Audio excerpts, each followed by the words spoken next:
Well, greetings and salutations, test takers. This is Series 7 Guru coming to you from my off-grid studio, getting our kicks on historic Route 66 with another explication request.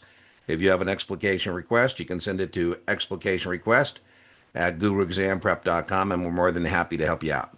Here's today's request. A customer sells one ABC January 80, call it 8, and buys one ABC January 120, call it 3 when the market price is 105. It doesn't matter in speculative strategy where the market is when we do the trade. It matters where it's at when we close the trade. On these time clock questions, several weeks later at expiration, that these contracts are either going to be traded, exercised, or expire. A good way to remember that. What can happen to an option contract is T.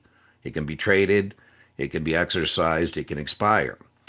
Anyways, the market rises to 115, and the customer closes the 100 call at 19 and the 120 call at 6. People do struggle with this idea of closing. That's trading, right? So I did an opening sale on the 100 call at 8.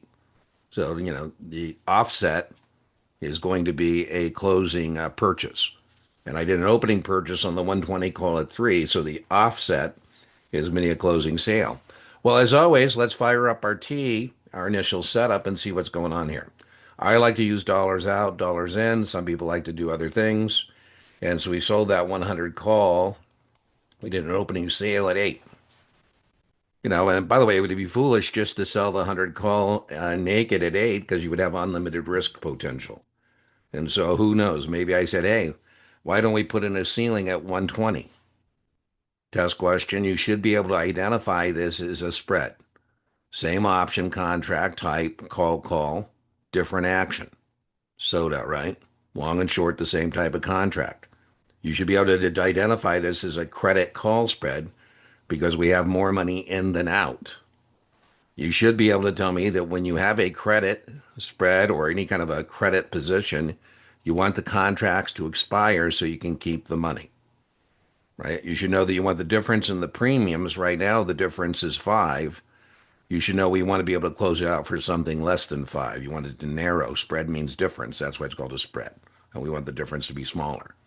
The max gain and max loss add up to the difference in the strikes. All the action takes place between the strikes, the ceiling at 100 and 120, between that range. There is no action outside of that range, right? We should know our maximum gain is 5. And if it's 20, something plus 5 equals, 20, it's 15, right? If I end up buying the stock at 120 and selling at 100, I'm going to lose 20 and I got 5, right? I would use Cal for my break even, call, add to the lower.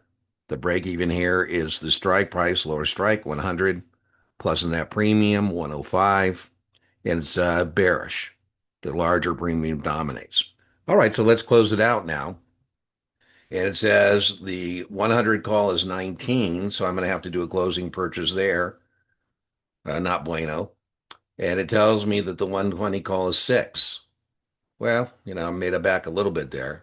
And now I simply net those two numbers and I'm unhappy, right? I'm unhappy because I got more money out than in.